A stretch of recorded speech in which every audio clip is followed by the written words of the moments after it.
अस्सलाम वालेकुम स्टूडेंट्स, कैसे हैं आप सब। अगर आपने अभी तक मेरे चैनल को सब्सक्राइब नहीं किया तो मेरे चैनल को सब्सक्राइब करें और बेल के नोटिफिकेशन को प्रेस कर दें ताकि जो मेरी आने वाली लेटेस्ट वीडियोस हैं वो आप तक पहुंच जाए। आज की जो मेरी वीडियो है इसमें मैं सॉल्व प्रॉब्लम नंबर 7 को एक्सप्लेन करने लगी हूँ। इससे प्रीवियस वीडियो की अगर बात की जाए तो मैंने वो कोई से मतलब 5 और 6 जो क्वेश्चन थे वो काफ़ी ज़्यादा शॉर्ट थे, तो मैंने उनकी कंबाइन करके एक वीडियो बना ली है।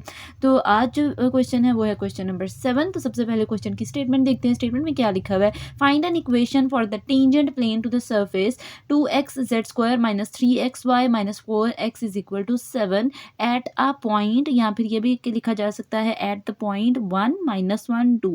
अब देखिए, अगर इस क्वेश्चन की बात करें तो सबसे पहले उन्होंने हमें ये चीज़ बताई है कि हम लोगों ने फाइंड क्या करना है। ठीक है, तो फाइंड देखिए लिखा हुआ है equation for the tangent plane. Equation for the tangent plane find out करनी है।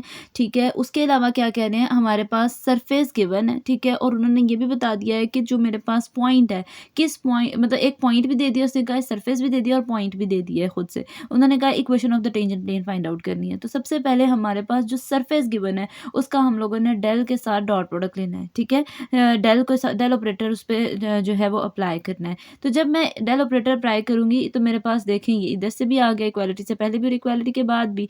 अब जब भी डेल ऑपरेटर किसी भी कांस्टेंट पे अप्लाई होता है तो वो जीरो आ जाता है, तो उसकी जगह मैंने जीरो लिख दिया है। यहाँ पे अगर बात करें तो इस डेल की जगह मैंने क्या लिखा है, partial over partial x i cap plus partial over partial y j cap plus partial over partial z k cap, और ये वाली वैल्यू एज इट इज लिख दी है।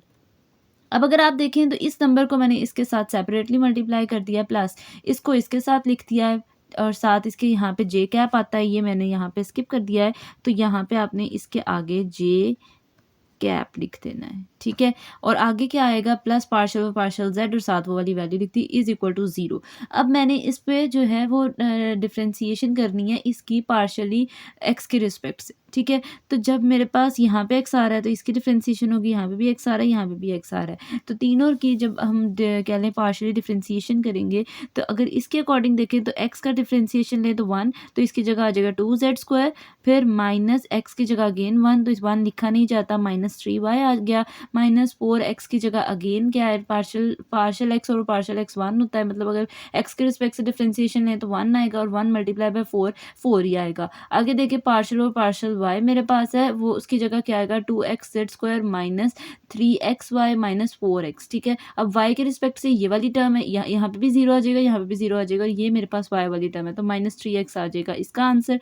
और फिर जब पार्शियल z के रिस्पेक्ट से करना है उसकी जगह क्या आ जाएगा, +4x, ये इसके रिस्पेक्ट से, तो पावर पहले क्या आ गई, 2 × 2 4, और पावर के अंदर वाली चीज़ का पावर पहले पावर में बस मान माइनस कर देना और पावर के अंदर वाली चीज़ का डेरिवेटिव लेना है। तो मेरे पास जो फाइनल रिजल्ट बना है 4xz के कैप आ गया है। ठीक है, और इसके अलावा उन्होंने सिर्फ नेक्स्ट जो स्टेप में वैल्यू लिखी है वो ये प्लस माइनस माइनस हो गया, और इसको हम लोगों ने इस तरह से इक्वेशन की फॉर्म में लिख दिया है। ये तो था जो डेल हम लोगों ने ऑपरेटर अप्लाई किया। अब मैं नेक्स्ट देखें क्या लिख रही हूँ, मैंने लिखा है देन। तो हम इसको किस तरह से लिख सकते हैं, हम इसको इस तरह से अप्लाई कर सकते हैं। अब इसके अकॉर्डिंग देखें तो मैंने क्या लिखा है, मैंने अगेन डेल ऑपरेटर अप्लाई किया है। 0 तो हम लोगों ने नहीं लिखना, हम लोगों ने ये वाला अप्लाई करने के बाद जो इसका आंसर आया वो मैंने लिख दिया है। ठीक है, बाकी तो वो तो 0 था, उसको तो हम लोगों वो तो हमें चाहिए ही नहीं। आगे क्या लिखा है, मतलब ये वाली इक्वेशन अगेन लिख दी है। आगे क्या लिखा है, then a normal to the surface at a point. हमारे पास ये पॉइंट है और हम लोगों ने अब इसका नॉर्मल फाइंड आउट करना है। तो किस तरह से करूँगी, ये जो मेरे पास पॉइंट गिवन है 1 -1 2, ये रिप्रेजेंट कर रहा है 1 किसकी वैल्यू है, एक्स की, -1 किसकी है, वाई की, और जेड की वैल्यू 2 है। ठीक है, तो अब हम लोगों ने क्या करना है, इसको इस इक्वेशन में जो मेरे पास ये वाली वैल्यू है इक्वेशन, इसमें पुट करना है, और पुट करने के बाद मेरे पास जो रिजल्ट्स आएंगे फाइनल वो कुछ इस तरह से आएंगे। वैल्यूज पुट करनी है और इसकी सिंप्लीफिकेशन करनी है। तो क्या आएगा, 2 × 2 का स्क्वायर क्या हो जाएगा, 4 -3 माइनस प्लस हो जाएगा और -4 हो जाएगा। यहाँ पे क्या आ जाएगा, 8 2 4 टाइम 8 माइनस माइनस +3 -4 आई कैप, फिर -3 जे कैप, और 4 2 टाइम 8 के कैप हो गया। फिर उसके बाद देखिए 8 -4 4 + 3 क्या आ जाएगा, 7 आई कैप -3 जे कैप प्लस 8 के cap.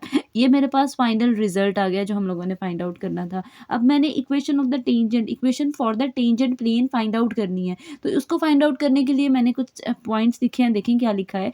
The equation of a plane passing through a point whose position vector is r naught and which is perpendicular to the normal n is r minus r naught dot n is equal to 0, then the required equation is. अब जो हम लोगों ने चीज़ find out की है, मतलब ये जो मैंने आंसर लेकर आई हूँ, ये मैंने नॉर्मल फाइंड आउट किया है, नॉर्मल टू द टेंजेंट अभी फाइंड आउट किया है।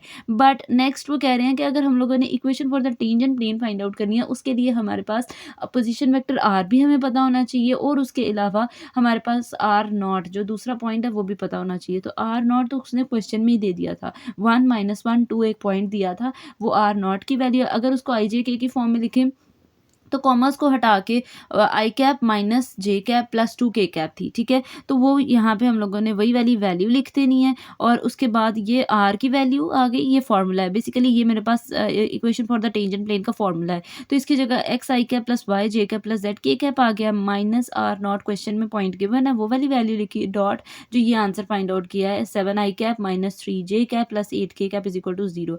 अब जब मैंने इसकी अगर माइनस करूँ तो एक्स माइनस आई के साथ कोई नंबर नहीं है, जिसके साथ कोई नंबर नहीं होता उसके साथ 1 होता है, तो -1 आ गया और आई कैप ब्रैकेट के बाहर आ गया, plus y minus minus plus और फिर अगेन यहाँ पे कोई नंबर नहीं है, इसकी जगह 1 आ जाएगा, जे कैप प्लस जेड -2 और साथ के कैप आ गया, डॉट 7 आई कैप माइनस 3 जे कैप प्लस 8 के कैप इज इक्वल टू 0। अब इसके बाद मैंने डॉट मतलब मल्टीप्लीकेशन कर देनी है, 7 आई इंटू आई क्या हो जाएगा, 1 लिखा नहीं जाता, 7 मल्टीप्लाई बाई क्या होगा x-1 तो आ जाएगा 7x-1, फिर आगे देखें -3 y+1 और फिर नेक्स्ट क्या आ जाएगा +8 z-2, ठीक है। और ये मेरे पास फाइनल इक्वेशन आ गया, जो रिक्वायर्ड हम लोगों को equation for the tangent plane equation चाहिए थी वो हमारे पास आ गई है। ये थी जी आज की मेरी वीडियो। होपफुली आपको मेरी वीडियो अच्छी लगी होगी। अगर आपको मेरी वीडियो अच्छी लगे तो वीडियो को लाइक करें और सब्सक्राइब करना मत भूलिएगा। तो इंशाल्लाह जो नेक्स्ट वीडियो होगी वो फर्दर सॉल्व्ड प्रॉब्लम से रिलेटेड होगी। तो तब तक के लिए अल्लाह हाफिज़।